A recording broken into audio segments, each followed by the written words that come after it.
बच्चों, इलेक्ट्रोस्टैटिक की इस क्लास में आज हम डिस्कस करेंगे Coulomb's law in vector form. देखिए, कूलम्ब्स लॉ को हम पहले ही पढ़ चुके हैं और हमें अच्छे से आता भी है, लेकिन अभी हमने कूलम्ब्स लॉ को वेक्टर फॉर्म में रिप्रेजेंट नहीं किया है और वही काम हमें करना है इस टॉपिक में।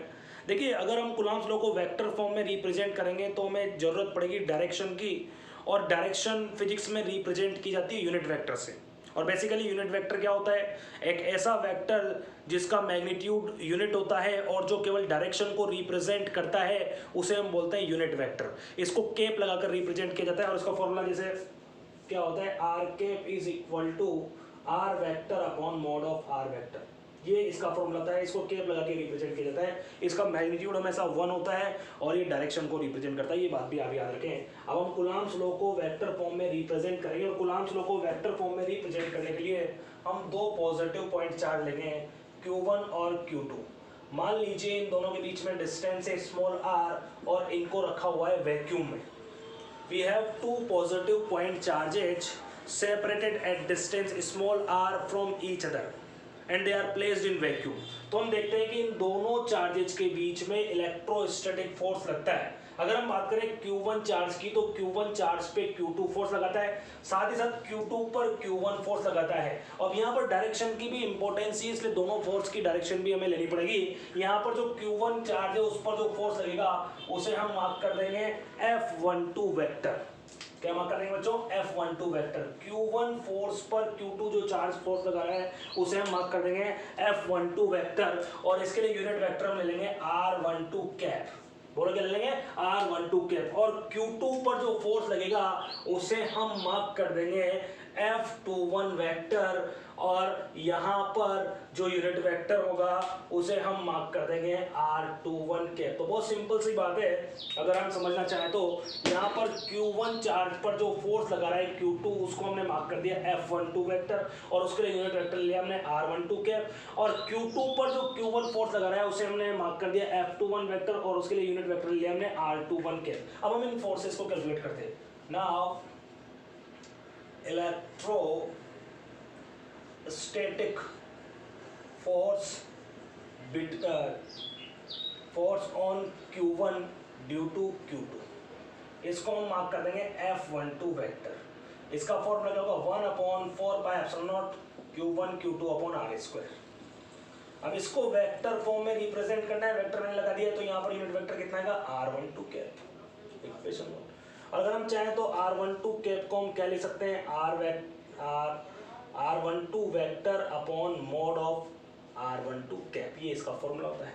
ऐसे ये F21 वेक्टर है। Now electrostatic force on Q2 due to Q1। अब देखिए, यहाँ पर अगर हम बात करें तो इसको हम रिप्रेजेंट करेंगे F12 वेक्टर। इसके लिए फॉर्मूला क्या होगा? 1/4πε0 Q1 Q2 अपॉन r², और ये यूनिट वेक्टर क्या देगा? R21 के। अब देखिए, दोनों जो फॉर्मूला आए हैं ये इसको इक्वेशन 2 मार्क करते हैं। यहाँ पर R21 कैप जो है वो कितना आएगा? R21 vector upon mod of R21 cap, mod of R21। यहाँ पर जो दोनों फॉर्मूले हैं, दोनों फॉर्मूलों में सेम मैग्नीट्यूड आ रहा है, बस डिफरेंस है यूनिट वेक्टर्स का। R12 कैप जो है वो F12 वेक्टर की डायरेक्शन है, R21 कैप F21 वेक्टर की डायरेक्शन है। तो यहाँ पर बात करें तो इन दोनों को छोड़ दें तो दोनों फॉर्मूले क्या है? सेम टू सेम है। यानी कि हम ये कह सकते हैं कि जो फोर्स है हमारे F12 वेक्टर और F21 वेक्टर, इनके मैग्नीट्यूड क्या है? सेम टू सेम है। और ऐसा इसलिए है क्योंकि R12 कैप का जो मैग्नीट्यूड है वो भी 1 होता है और R21 कैप का मैग्नीट्यूड भी कितना होता है? 1 होता है। इसलिए इनसे इन दोनों के चेंज होने से भी इनके मैग्नीट्यूड में कोई फर्क नहीं पड़ेगा और दोनों का मैग्नीट्यूड क्या है? सेम टू सेम है। लेकिन अगर हम बात करें यहाँ पर R12 कैप और R21 कैप की, तो हम देख पा रहे हैं कि इनका मैग्नीट्यूड तो 1 ही है, लेकिन इनकी डायरेक्शन क्या है? Just opposite. और इसलिए हम क्या लिख सकते हैं? R12 cap is equal to minus of R21 cap. और अगर हमने ऐसा लिखा है तो इस स्टेप के बाद हम ये भी लिख सकते हैं कि F12 वेक्टर जो हमारा होगा वो क्या होगा? माइनस ऑफ F21 वेक्टर होगा। बहुत सिंपल सी बात है। यानी कि यहाँ पर जो दो फोर्स लग रहे हैं F12 वेक्टर और F21 वेक्टर, ये दोनों जो है मैग्नीट्यूड में तो इक्वल होंगे, लेकिन इनकी डायरेक्शंस क्या होगी? जस्ट अपोजिट होंगी। अगर हम बात करें तो यहाँ पर F12 फोर्स जो है वो होता है एक्शन फोर्स और F21 जो फोर्स होता है वो होता है रिएक्शन। तो हम यहाँ देख पा रहे हैं कि यहाँ पर एक्शन जो है वो रिएक्शन के मैग्नीट्यूड के इक्वल है, लेकिन डायरेक्शन क्या है, जस्ट अपोजिट। और ऐसा कहाँ होता है, ऐसा होता है Newton's law of motion third में। यानी कि जो कूलम्ब्स फोर्स होते हैं, कूलम्बियन फोर्स होते हैं, वो किसको ओबे करते हैं, Newton's law of motion third को ओबे करते हैं। तो यहाँ से फर्स्ट कंक्लूजन हमारा क्या निकल के आता है कि Coulombian force obey N L N third, यानी कि कूलम्बियन फोर्स किसको ओबे करते हैं, Newton's law of motion third को ओबे करते हैं। यहाँ पर एक और बात है कि F12 वेक्टर और F21 वेक्टर जो दो फोर्स है वो उसी लाइन के अलॉन्ग एक्ट करते हैं जो लाइन इनको ज्वाइन करती है, acts along the line joining two charges। दो चार्जेस को जो लाइन ज्वाइन करती है उसी के अलोंग ये दोनों फोर्स एक्ट करते हैं, और ऐसे फोर्सेस को हम बोलते हैं, that means Coulombian force are central force. कौन से फोर्स है, सेंटर फोर्स। ऐसे फोर्स जो उसी लाइन के अलोंग एक्ट करते हैं जो लाइन उन दोनों चार्जेस को ज्वाइन करती है, उन फोर्सेस को हम क्या बोलते हैं, सेंट्रल फोर्स। ये याद रखें।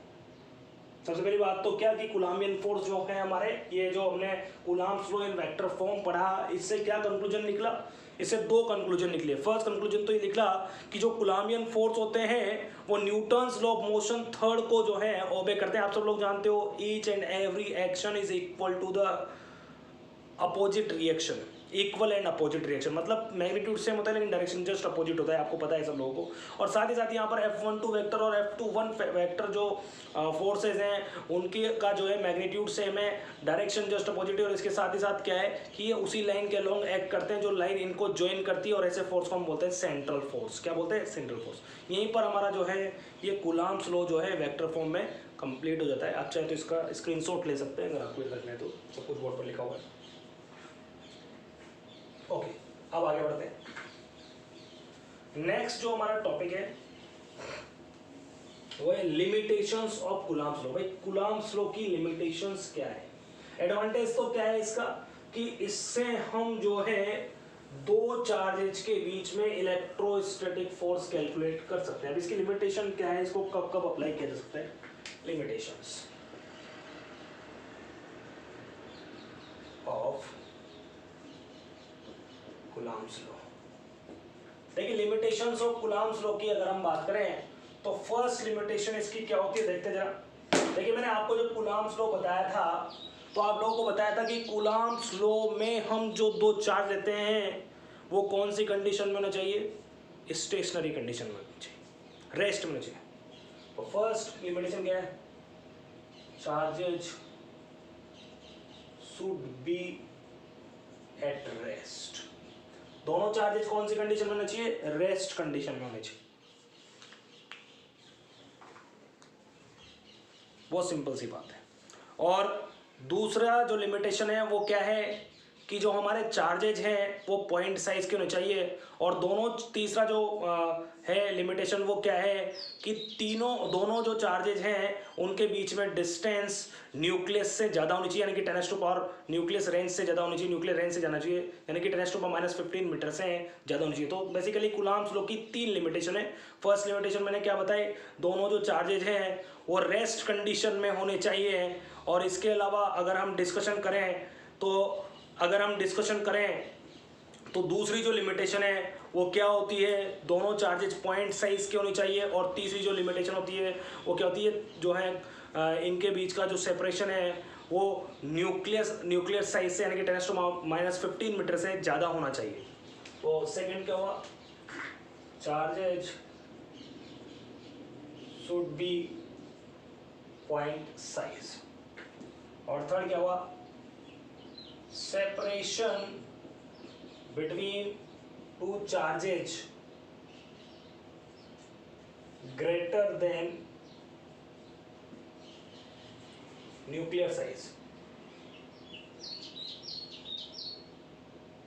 और न्यूक्लियर साइज कितनी होती है 10⁻⁻15 मीटर, यानी कि इन दोनों के बीच में जो सेपरेशन है वो न्यूक्लियर साइज से ज़्यादा होना चाहिए। अगर कम होगा तो वो उसी चार्ज के साथ ऐड हो जाएगा और आप कूलम्ब्स लॉ अप्लाई नहीं कर पाएंगे। तो 3 लिमिटेशंस होती है, आपको याद होनी चाहिए।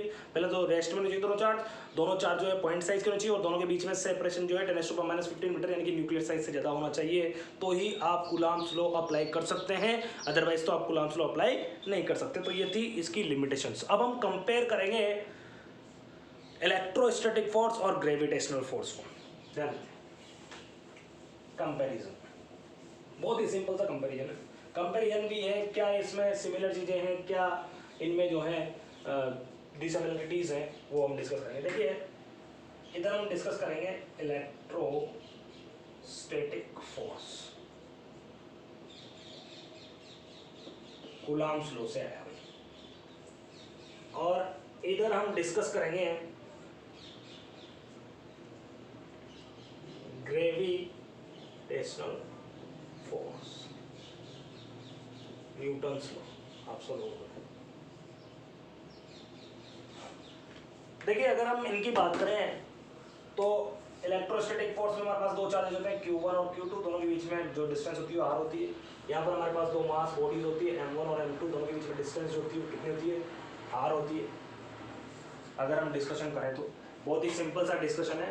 जो हमारा इलेक्ट्रोस्टैटिक फोर्स होता है वो चार्जेस के प्रोडक्ट के डायरेक्टली प्रोपोर्शनल होता है, और जो हमारा ग्रेविटेशनल फोर्स होता है वो भी मास के प्रोडक्ट के डायरेक्टली प्रोपोर्शनल होती है। तो एक जो है सिमिलरिटी तो ये मिल गई, दूसरा ये भी डिस्टेंस के स्क्वायर के इनवर्सली प्रोपोर्शनल होता है, तीसरा ये भी डिस्टेंस के स्क्वायर के इनवर्सली प्रोपोर्शनल होता है। दो सिमिलरिटीज मिल चुकी, कंबाइन करते हैं तो Q1 Q2 upon R square आ जाता है, और बाद में इसको क्या लिख सकते हैं KQ1 Q2 upon R square.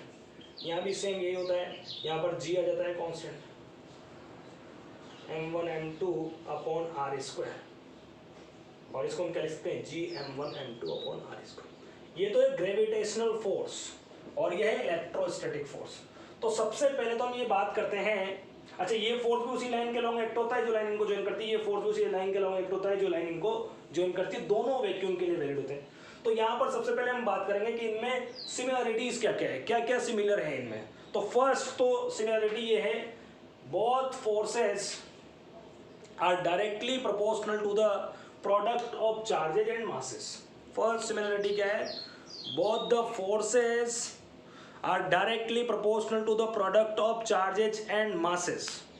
Second similarity क्या है, ये भी इनवर्स स्क्वायर लॉ को ओबे करता है, ये भी इनवर्स स्क्वायर लॉ को ओबे करता है, both obeys inverse square law. बहुत सिंपल सी बात है। थर्ड सिमिलरिटी क्या है, both are the central forces, that means both acts along the line joining between two charges और टू मासेस। और फोर्थ डिफरेंस क्या है, बोथ ऑपरेटेड इन वैक्यूम, दोनों के दोनों किस में ऑपरेट होते हैं, वैक्यूम में ही ऑपरेट होते हैं। तो चार सिमिलरिटीज मेनली यहाँ पर हमें मिली है। फर्स्ट सिमिलरिटीज क्या मिली है, both directly proportional to the product of charges and masses, both obeys inverse square law, both are the central forces, both operates in vacuum. यहाँ पर ये सिमिलरिटीज हमें मिल चुकी है। अगर हम बात करें डिसिमिलरिटीज की, डिफरेंस की, तो डिफरेंस क्या है, डिफरेंस भी है, ध्यान देते हैं। देखिए इन दोनों के बीच में जो मेन डिफरेंस क्या है, ये दोनों चार्जेज है, इन दोनों के बीच में जो इलेक्ट्रोस्टैटिक फोर्स लगता है वो क्या होता है, वो अट्रैक्टिव हो सकता है, वो रिपल्सिव हो सकता है। लेकिन हम जानते हैं कि जो ग्रेविटेशनल फोर्स होता है वो हमेशा अट्रैक्टिव नेचर का होता है। तो फर्स्ट डिफरेंस तो हो गया कि electrostatic force can be attractive और repulsive, but the gravitational force is only be attractive. First difference ही आ गया। और इसके बाद अगर हम बात करें, तो दूसरा जो डिफरेंस यहाँ पर हमें निकल के आएगा वो ये आएगा कि यहाँ पर जो Q1 और Q2 दो चार्ज हैं और M1 और M2 जो दो मास है, इनके बीच में अगर फोर्स लगेगा इलेक्ट्रोस्टैटिक फोर्स, तो वो इलेक्ट्रोस्टैटिक फोर्स यहाँ पर जो मीडियम चेंज होगा उस पर डिपेंड करेगा। लेकिन यहाँ पर अगर मीडियम चेंज होगा तो ग्रेविटेशनल फोर्स डिपेंड नहीं करेगा। तो फर्स्ट जो डिसिमिलरिटी आ गई वो क्या आ गई कि ये तो मीडियम पे डिपेंड करता है और ये मीडियम पे डिपेंड नहीं करता है। तो ये मेन दो डिफरेंस है और तो कोई खास डिफरेंस नहीं है। बाकी कल कंटिन्यू।